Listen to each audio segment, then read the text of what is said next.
The following is a production of DallasCowboys.com and the Dallas Cowboys Football Club. How about them Cowboys? Yeah! Go Cowboys! This is Talkin Cowboys. Streaming live from the Dallas Cowboys World Headquarters at the Star in Frisco. Pollard streaks in. Touchdown. Parsons has sacked it. Prescott keeps it, and he bangs it in for the touchdown. And now your hosts, Isaiah Stanback, Nick Harris, Jon Machota, and Kyle Yeomans. It's a Wednesday edition of Talkin Cowboys presented by Black Rifle Coffee Company as we are live from inside the SWBC studios at the Star in Frisco. Glad you're with us as we preview the Cowboys defense versus the New York Giants offense today. For what there is left of the Giants offense. We'll talk about that a little bit later on as well. We've got Jon Machota's national storylines in the third segment. Nick Harris, Isaiah Stanback, Chris Beam in the back. I'm Kyle Yeomans. Gentlemen, how are we doing today? Doing well. Doing well. Doing good. We're talking about peppers this morning, Kyle. Are you a pepper guy? Are you like spicy food? Just spicy in general. I will say, since I began dating my now wife, Lorena, she's all about it. She wants her face to burn when she eats food. She knows ball. And She knows ball. I was never really that way. I liked spice, but too much spice was not my thing. Now it's gotten to the point where it's like I invite it as well because she'll eat it and then I'll eat whatever she doesn't. It's just kind of that thing. So I've gotten used to it and it's built up. They should have a hot sauce challenge on air. Now, I'd love to see that. Just spice to eat spice is one thing. I don't know about that. But like if it's a part of like Thai food or Tex-Mex or whatever it ends up being, then yeah. I'm talking I'll about like take a hot some sauce challenge. No, I don't care about that. Why would you do that? That's just inflicting pain upon yourself. That's all that is. I'm so game. In fact, I want to like throw in at some point like a bet to where I lose and Oh darn. darn. And I eat like the hot chip challenge live on the do show. It, man. Beamer, let's set that up, Beamer. One day, let's just do a show where Nick has to do hot sauce, just elevated hot sauces every segment. I like that. That would be fun, actually. That would be fun. I think we can make this happen. I'm pretty sure we could. That would be fun. I think we can make this happen. I wonder if we have a hot sauce sponsor. I don't think we have a hot sauce sponsor. I've never heard of it. So if that's the case, then we would just put unbranded hot sauce all the way through. Oh, I have some stuff in my cabinet. And then every time we say, maybe like every time we say a certain word, you have to like elevate your hot sauce. You not with this, John? I'm into him doing it. Oh yeah. No, there's no chance I'm doing that. I wouldn't either. The thing we were talking about before is I was like, anytime I eat anything that's really spicy, it ruins the rest of the meal because my mouth is just on fire. I have no other taste buds for anything else, so it's like the meal isn't even enjoyable after that. I'll do it if Isaiah does it. I'll do it with you. Yeah, let's do it. I became like infatuated with it when I was finishing up my career in like 2013 in Jacksonville. Like for whatever reason, I started trying to grow like peppers, like scorpion peppers and ghost peppers and all that stuff. And I just became, and it was too hot down there, but Too much. It was too much. But yeah, I started like doing it. So then I started having my staff do it, like little challenges. Actually, matter of fact, the first time we did it was with the training staff. And I never forget, man. We're sitting up there. You guys remember Blackman, the receiver? Yeah, Justin. Jay Justin Black. Yeah, Oklahoma State. So we're sitting in the training room, and we challenged. So I collected a bunch of money. I was like, hey, everybody put money in the pot. We're gonna give it to these trainers during camp because they don't make a ton of money, right? So all these interns. So I was like, put money in the pot, and whatever intern does it, And so you have to bite the pepper. You have to eat the pepper. Eat the whole thing. You have to chew it up for a minute, swallow this pepper, and then you have to wait at least 5 minutes before you can have anything to drink. No. That was the challenge, right? So we're sitting up here and we're watching these traders. They're going through it now, right? Because there's like $3,000 in the pot at this point, right? So that's solid money. Yeah. So these guys are chewing it and they're dying, like they're hurting so bad. And I turn to somebody taps me on my shoulder, and I'm like, turn around, and Black is sitting up there. This ain't that bad. He's like profusely sweating with the straightest face. So that plays into exactly what I was talking about when it started. I was like, okay, LeBron James, obviously a great athlete.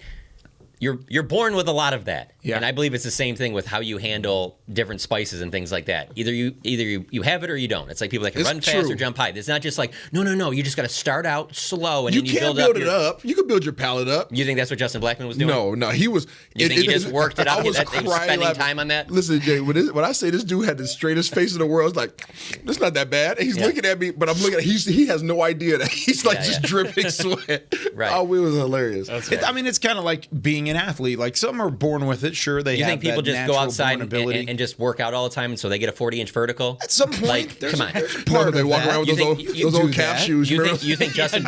You think Justin Verlander sits there and it was just man, he did so many weights, so that's why he could throw 97 in the first inning and 103 in the ninth. Sure, Let's do sure. it. That's Sometimes you're just born with stuff. That's just stamina. That's So, all. That right, is. right. Justin Blackmon ran a 4.46 at the 40. So you think he was just down in ghost peppers before That's the it. combine? That's it, bro. Trying to hurry up and get to the bathroom. Right. Oh man, yeah, that's fair.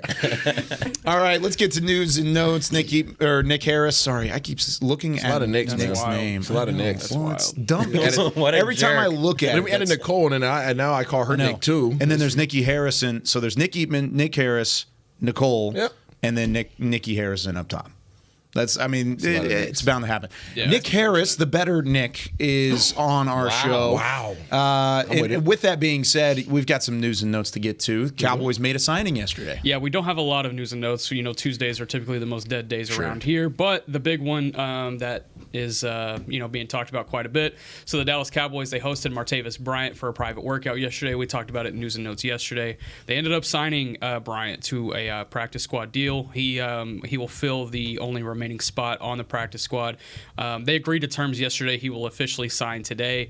31 years old, as we mentioned yesterday, 154 yards during the spring season of the XFL in 8 games.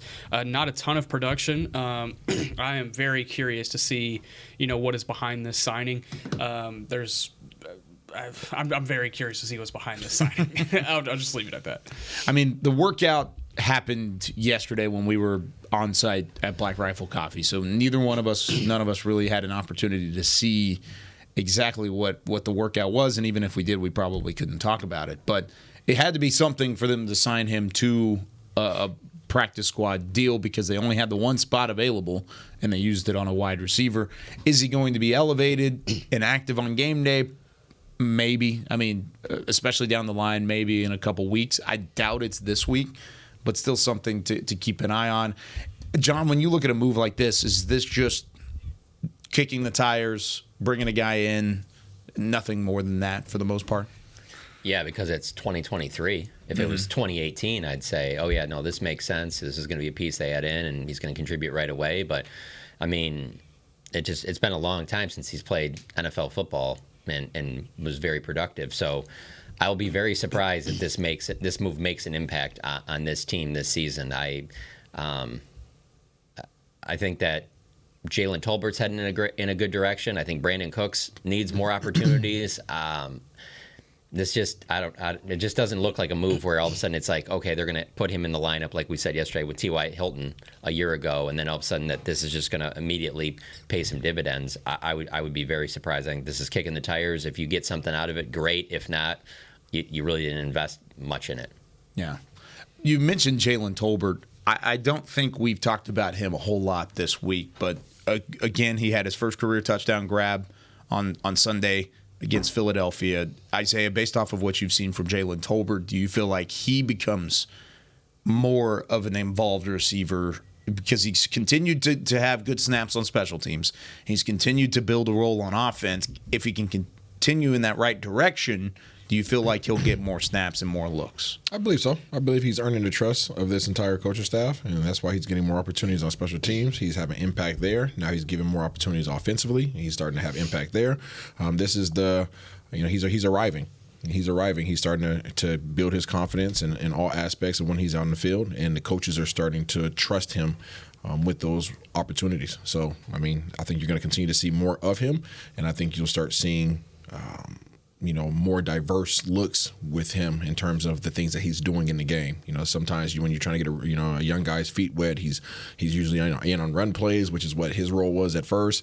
And now then you start giving him a couple short passes, and then you start giving him some actually designed plays to go to him. And I think that's what you're starting to see now as an added element to this offense. So I think you'll start seeing him get some of the same opportunities that Gallup gets, to be honest with you. For me, when I'm looking at Martavis Bryant specifically, it's low risk and it's a thing that could pay off down the line. Do I think it will? I don't think so. He's a red zone guy, and I wouldn't say that this team probably has a confident red zone target. So let's say it works out and he's able to step onto an NFL field by week 12 or week 13 or whatever. Then then they have a guy that can go up and grab it. But as of right now, I just don't see that. But again, that's the question that we'll have today, probably for Mike McCarthy at 3:30, which they're not holding practice today.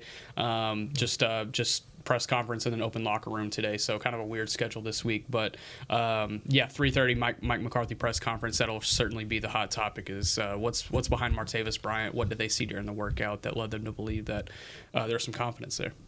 Any other news and notes on top of what was a slow Tuesday? Yeah, that was really about it. The North Texas Mean Green started 1-0. How about that? Let's go Mean Green. Other than that, no. College basketball's back, everybody. College basketball is you excited about that, Isaiah? Not really. No, You're still in football season. That's it. Yeah, you got UW rolling. You got Michael Penix Jr. Trying to see. I have my squarely eyes in the Heisman race. I'm looking to see what happens with Michigan, so my boys can slide into the top 4.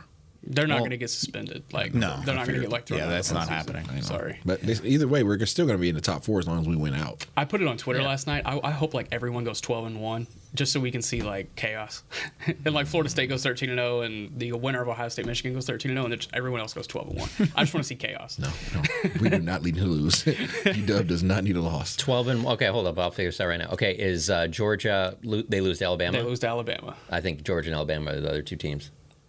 Along with, I do not think they'll keep a one-loss Georgia out if their one loss is Alabama. I don't. Can you keep a one-loss Texas out even though they went to Tuscaloosa and beat Alabama by 10 points? See that chaos. That's what I want. Yeah, that one would be tough. It almost begins the circle of parity in college football. You guys put some respect on Washington now. Yeah, but they would be 12-1 losing to Oregon, the team that they beat at home. I'm just throwing hypotheticals. I just can't see a one-loss. I can't see a one-loss Georgia not getting in. I'd be very surprised. It would take that scenario. Is that a husky because growl? They wouldn't be a champion, and right. the SEC could be left out at that end. But a back-to-back national champion that would have one loss. It's wild.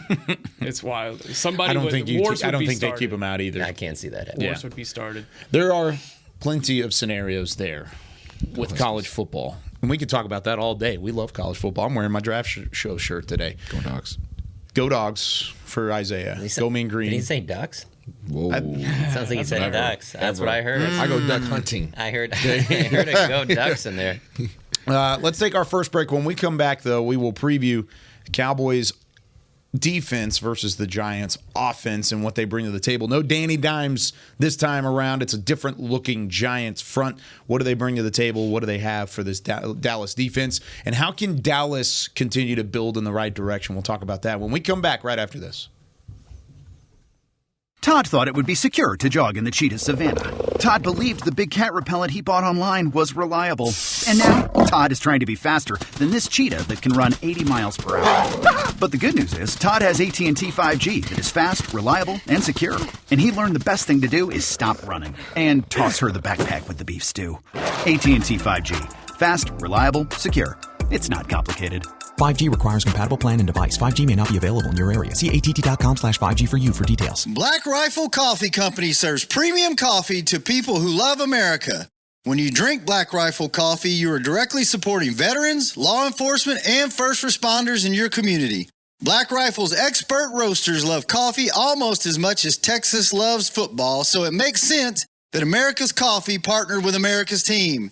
Go online at blackriflecoffee.com and fuel up with the official coffee of the Dallas Cowboys. That's blackriflecoffee.com to fuel up today. Cowboys fans, after that move, we've just coined the term Rowdy Replay. Let's roll back the tape. Okay, there's our mascot Rowdy cheering on the boys. And now he's on his phone, on his Bank of America mobile banking app? Staying on top of his finances with his virtual financial assistant, Erica. Bank of America's digital tools are so impressive. Cowboys fans just can't stop banking. Learn more at bankofamerica.com/can't stop banking. Erica is only available in the English language. You must download the latest version of the mobile banking app, only available on select mobile devices. Message and data rates may apply. Member FDIC. Welcome back into Dear Doctor, the show where I answer life's questions with an ice-cold can of Dr. Pepper. Sheila, let's hear from our next caller, would you?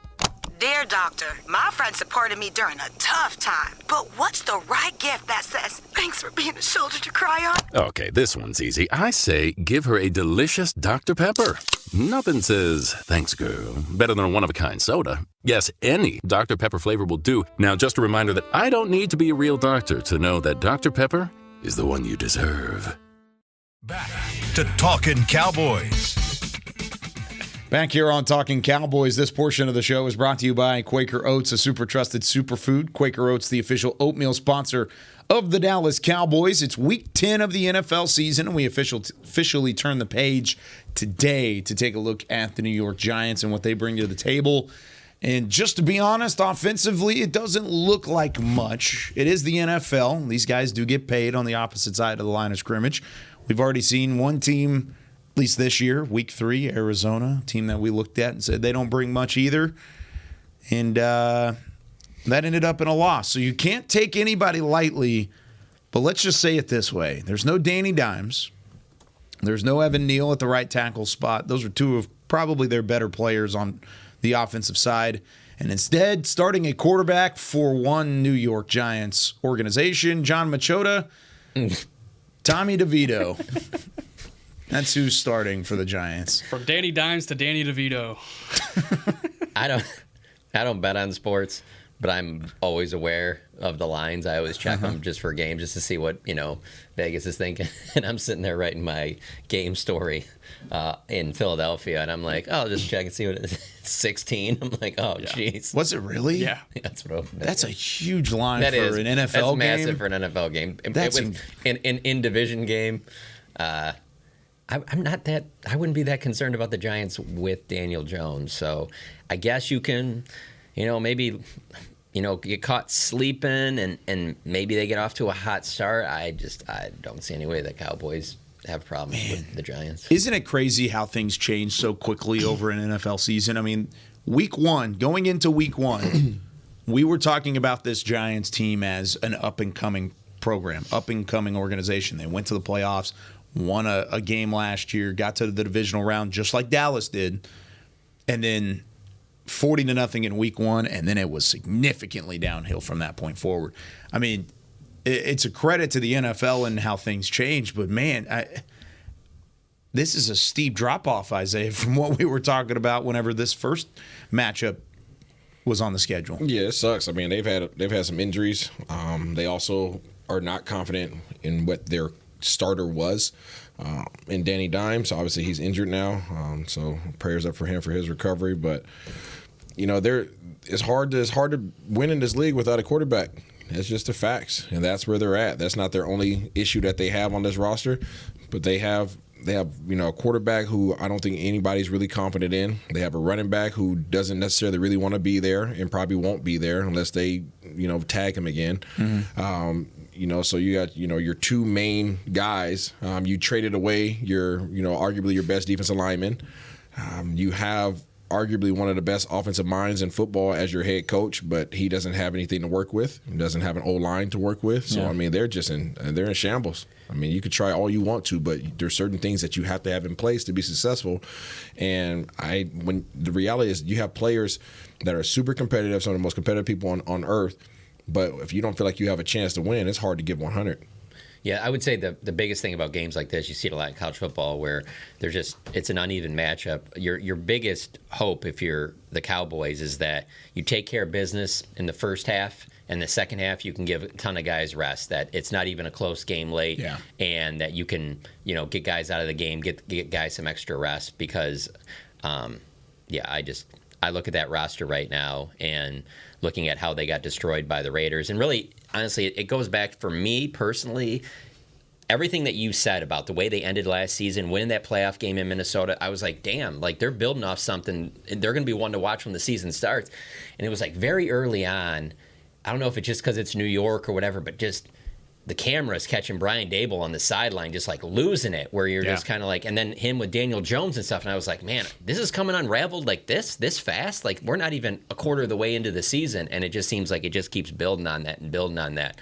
They're in a rough spot. That I'm surprised with how bad that they are this year. I am too. I thought they'd be much better, but when you look at the IR for them, and I mentioned the injuries of what they've got. That was my point. Go for it. No, go for it. They have 13 players on the IR. Wow. It's 13, and that doesn't include Danny Dimes. Yeah. Yeah, so who he is still has to headed go that on. direction. Yeah, he still has to go on. So wow. Yeah, and some of those names, I mean, Aziz Ojulari, starter. Shane Lemieux, starter. Matt Pearl, starter. Cram Gano was their kicker. Tyrod Taylor was their backup quarterback. Darren Waller, starter. They've been decimated with injuries, but even with that, they were playing poorly before the injuries. I mean, Week 1 was the Dallas Cowboys, 40-0. We all remember that, and one of the most historic beatdowns. But there was part of that beatdown that was, okay, it's Week 1. Everybody's a little rusty. A lot of the time, Week 1 is where you see blowouts like that. You see beatdowns like that. But then it was from that point forward a straight drop-off. So I turned the question to take a look at the Dallas defense. Nick, when you look at the Dallas defense, what's the number one emphasis this week going into this matchup? Run defense, for sure. Okay. Just because that's where their strength is going to rely upon, probably the only strength that they have on that offensive side of the ball.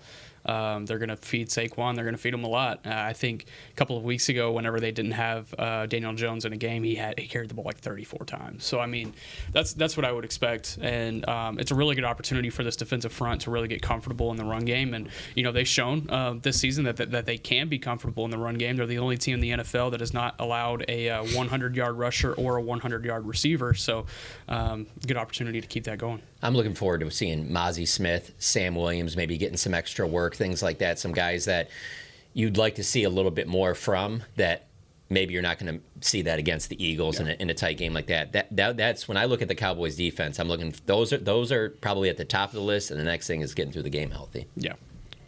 I'm on part with y'all. I mean, I think you got to go out there and dominate. If you can't dominate, then there's some gut checking that has to happen. You should be able to mollywop, steamroll, put whatever little term you want to these guys. These guys scored 101 points through 9 games. They are averaging 11 points per game. If you allow them to score 10 points, you're probably not doing your job. So, I mean, you have to be dominant, and you should be pissed off from what happened last week. So you take that anger, you take the fact that you're playing against, one of the few times I'll say a lesser opponent because of what the situation they're in with their IR situation. But these guys are not in a good position, so you have to take full advantage of it. You can't feel sorry for them. You got to put the pedal to the metal, put your foot down, and just run them into the ground. And you beat them 40-0 when they had all their dudes. How you up that ante? That needs to be your goal, offensively, defensively, and special teams wise. Quick question, and it's kind of a sidebar here. With the way the season is going for the Giants, is something that kind of crept in my mind a couple days ago. Whenever they said that Daniel Jones is done for the year, like there's no coming back for him. As people that cover the Cowboys, do you kind of look up and be concerned that they could have the number 1 pick? No. And that Caleb Williams is in the NFC East for the next 15 years. Whoa. Caleb Williams. He's going to be the number 1 pick, Isaiah. I'd be much more concerned about the Giants getting Caleb Williams than Drake May. Yeah. That's just how I feel about that. Right now. I understand this is already we're in the hot button season of everyone already, no, I think May's the guy. Okay. Yeah. We'll see. Yeah, we'll definitely see. That's your guy. I'll take mine. Let's see what happens. Yeah, we'll see what happens. We'll definitely see. I just like see with Caleb Williams, what I see happening?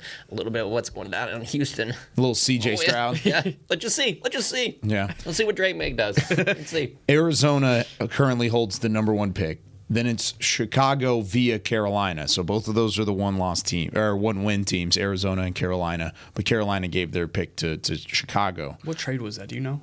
I can go back and look. I'll find it. Go ahead. Keep going. But so Chicago actually owns the 2nd and 3rd overall picks because Chicago's bad enough to where they're 2-7.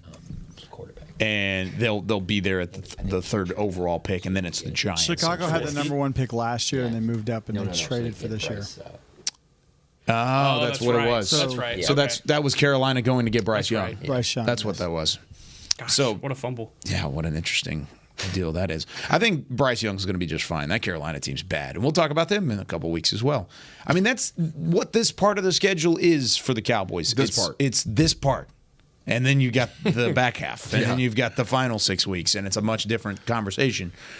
Is there such thing as just a confidence-building week? Yep. Because it's not just Mozzie Smith. I liked what you said with Mozzie Smith, but it's guys like Jordan Lewis who have been around this before, who have been, and we talked about it yesterday, maybe not playing their best football. Oh, I don't even care about Jordan Lewis. I want to see some Noah Igbenogany. You want to see? I want to see Nashawn Wright. Like lower depth chart guys. I'm not worried about Jordan Lewis in this situation. I'm trying to find out what I got at number 4 corner. You can build some confidence with a game like this based off of what he's had to deal with the last 3 weeks. Yeah.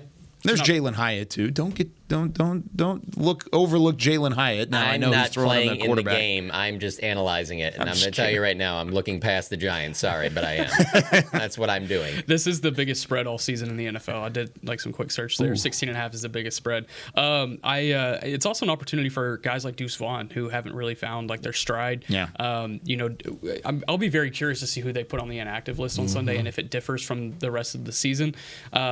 Just because there's going to be some opportunities late in the game for guys like Hunter Lipke and Deuce Vaughn and Jalen Brooks if he's active. So who knows? Maybe they find something here, and maybe Martavis Bryant. Who knows? Did you see how he snuck in Hunter Lipke? No, I didn't sneak it in. I let off with him actually. I was like Hunter Lipke, Deuce Vaughn. This is going to be a great opportunity for Hunter Lipke.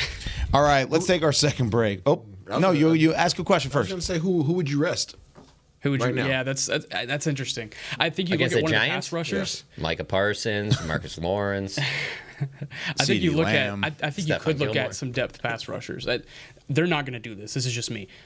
Dante Fowler, Dorrance Armstrong.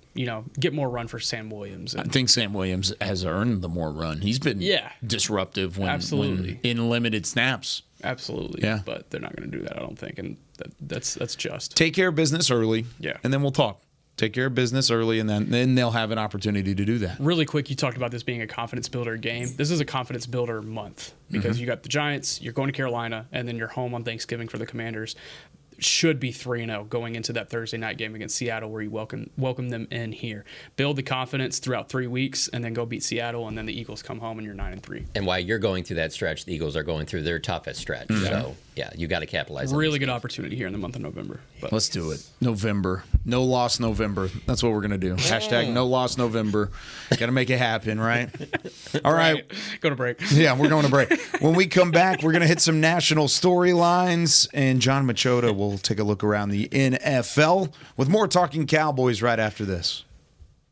They say champions are remembered, but legends are never forgotten. United Ag & Turf offers a winning lineup of John Deere equipment built to tackle any challenge on and off the field. Legendary John Deere tractors, combines, residential mowers, commercial mowers, compact construction equipment, Gator utility vehicles, and a full line of golf and sports turf equipment. United Ag & Turf, the official Ag & Turf equipment supplier of the Dallas Cowboys. Visit UnitedAgAndTurf.com to find a location near you. Are you ready to take coffee off your grocery list forever?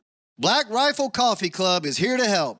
As a coffee club member, you'll get your favorite coffees roasted, packaged, and shipped to your door free of charge on your preferred schedule. Set it, forget it, and never run low on coffee again. Members also get exclusive deals on coffee, products, and discounts from partner brands. Ease your mind and let Black Rifle worry about your coffee supply.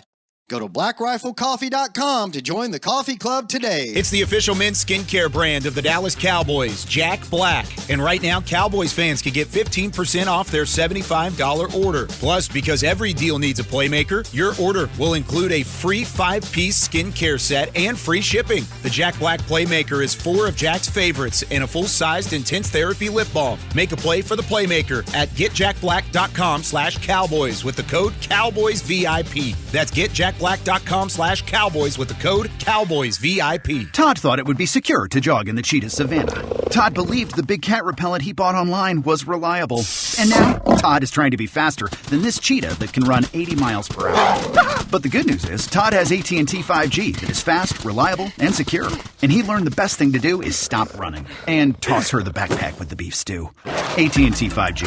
Fast, reliable, secure. It's not complicated. 5G requires compatible plan and device. 5G may not be available in your area. See att.com/5G for you for details.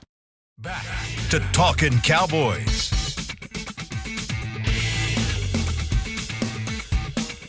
Back here on Talking Cowboys, this segment is brought to you by Invisalign, the official smile of the Dallas Cowboys, with Isaiah Stanback. That's an interesting flex. Nick Harris, Chris Beam, Jon Machota. John. Forward-facing flex. See that right there? Right in your face. It's time to take a look around the NFL. What's going on? Let's do it. The first one we don't have to spend a lot of time on, but I wanted to bring it up because this is a funny quote. So the Steelers, much like the Cowboys, there's some talk coming out of this previous game about, you need to get Cooks the ball more. And, you go back to that Niners game, CD wanted the ball more.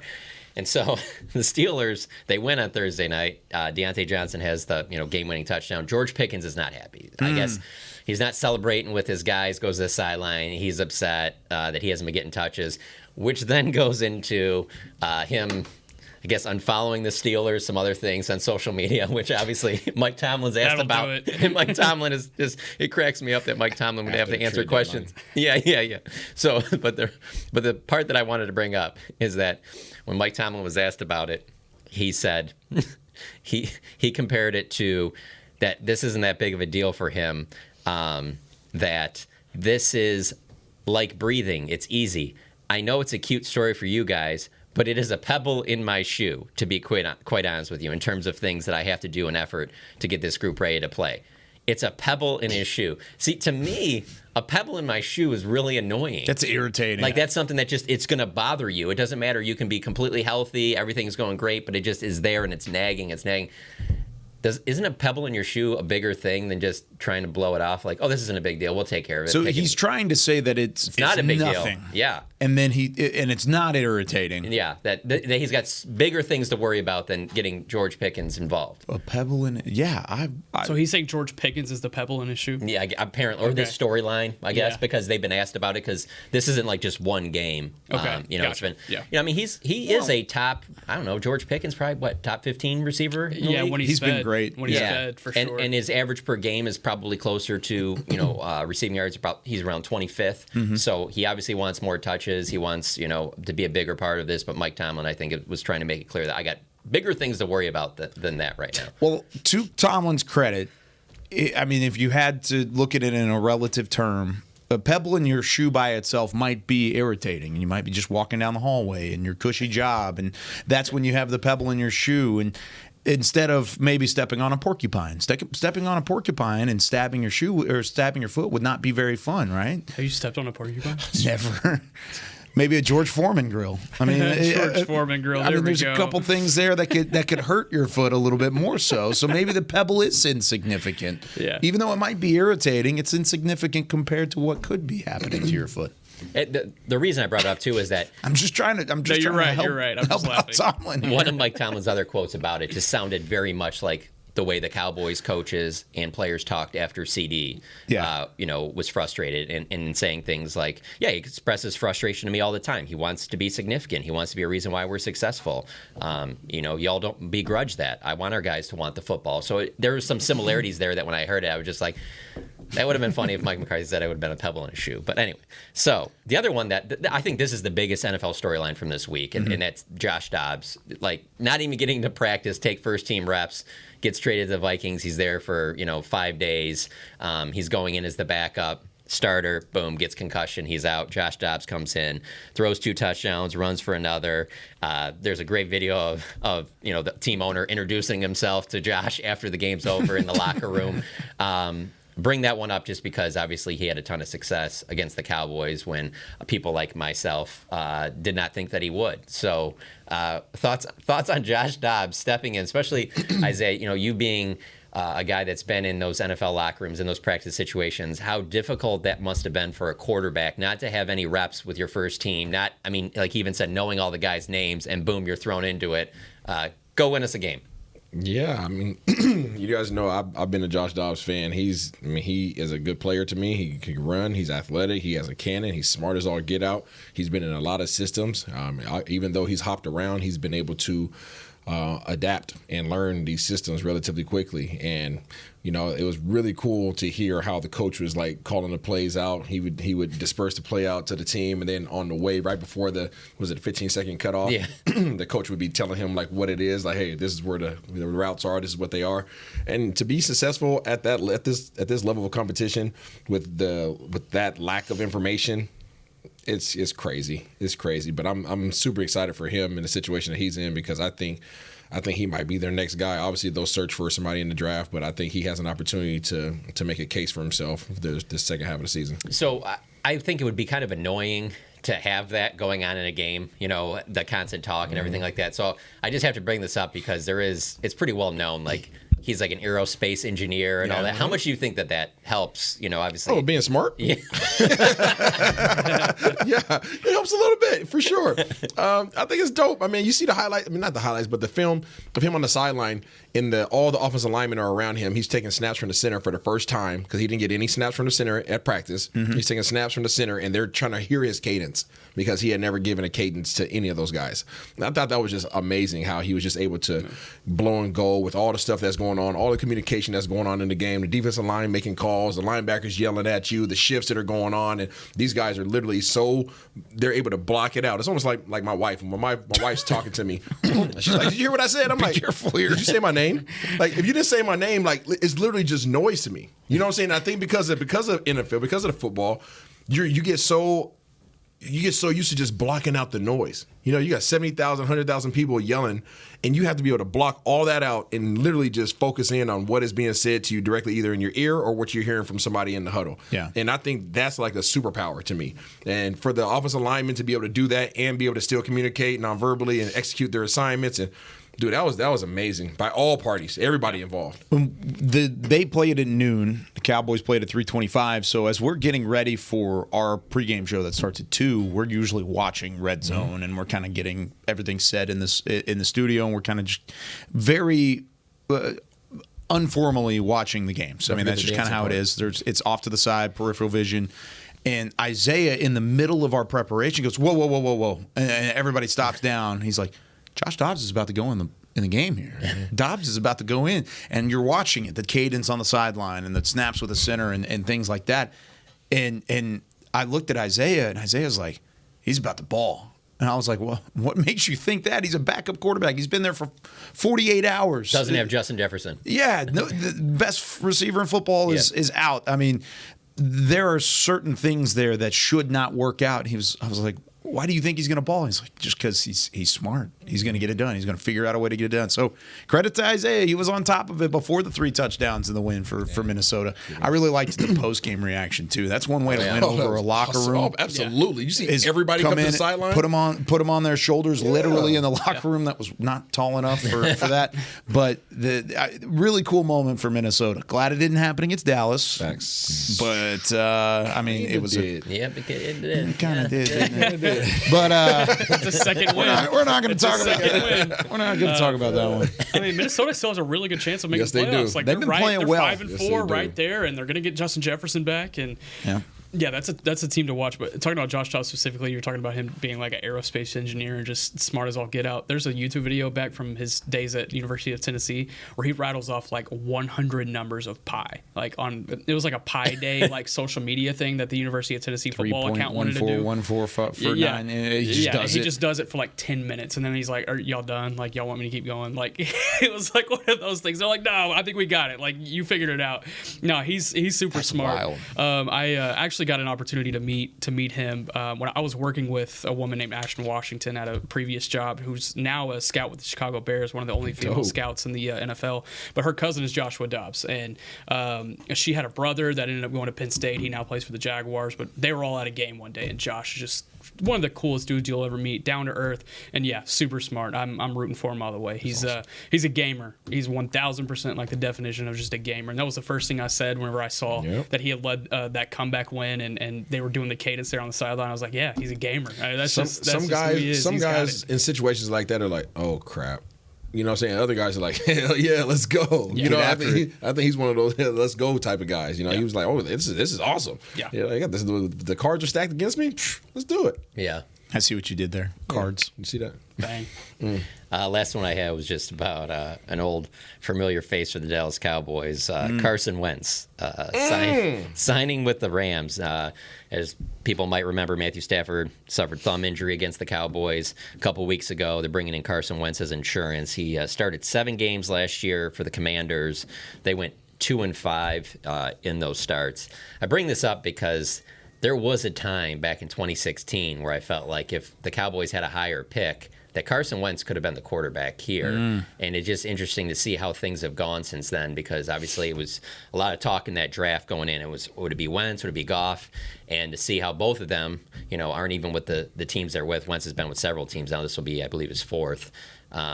And now Goff obviously is in Detroit. And then you have Dak Prescott, who was fourth-round pick in that draft class and continues to be Cowboys franchise quarterback. Thoughts on Wentz? What do you guys think he's got left in the tank there at, I think he's 31 years old now. Gosh, is he already? Wow, that's crazy that Yeah. he's already that old. For me, I'm not expecting a whole lot there. The first thing that popped in my mind whenever he got signed is what happened to Stetson Bennett? Did he? And I'm trying to figure. Did he get cut from? Yeah. They spent a 4th round pick on him. Yeah. And gosh, that's a big fumble there, especially when you look at the health of Matthew Stafford over the last couple of years and how I guess there wasn't a lot of confidence in Brett Rypien. But yeah, they have to go on the street and pick up Carson Wentz. Well, it wasn't just Stetson Bennett, right? Duggan was with the Chargers. Duggan was the Chargers, yeah. Different LA squad. But yeah, I mean, the fact that you had a couple guys that you maybe invested late round draft picks, but we're talking about 2 guys even in this show, Dak Prescott, Joshua Dobbs. They're both 4th round quarterbacks. Spending a 4th round pick on a quarterback should at least net you a possibility of being the backup. So the fact that didn't work out this past year for the Rams shows that, man, they probably just had to cut their ties and move on and bring in Carson Wentz. I'm of the belief that he still has something left in the tank. I still think he can win football games. Now, is he going to expect to come in and play at the same level as a starter would? No. But as a backup quarterback, I think he's very much so talented enough to be a solid backup in the NFL. I think he's a viable backup. Yeah. It'd just be interesting if his career, if there isn't any type of resurgence, this is how it ends, kind of just being a backup, just looking at what the Eagles have been able to do. He certainly had some successful seasons there. And then they go on and win a Super Bowl with Nick Foles, and then obviously take Jalen Hurts in the second round, and we see the success he's having. Just an organization that's shown that it's not like you have to use that. You trade everything to get that number 1 overall pick. I guess they did. I mean, they did spend a high pick on Carson Wentz, but that has been interesting. Obviously, the Cowboys haven't spent a high pick on a quarterback either. So quite some time. Also, the other thing I was going to say, though, going back to the first story, about George Pickens. Tying it in with the Cowboys. Very interested to see this week how many targets George Pickens gets, much like I'm very interested to see how many targets Brandon Cooks gets. Yeah, absolutely. Do you think that he'll speak up this week during player availability? You think there's Brandon a possibility there? Yeah. I don't think so. He's been asked earlier in the season about some of that stuff. Because here's the thing, it's not just about that one game. It's for me at least, it's about the whole season. I mean, we're almost halfway through the season, and obviously the return on investment hasn't been there on the stat sheet. And he's been asked about this before, and he's been very, team first. So I don't expect that, but I'm just saying I can see the actions speaking louder than the words, and I can see him being targeted quite often against the Giants early on. Over or under 100 yards? Oh, under, yeah. No. He's not. Under, for sure. I'll go out on a limb, and I'll say over. I'll say over. And why not? He's due. He hadn't had a 100-yard receiving game. He's barely had 100 yards all season. What do you guys think his longest reception is this year?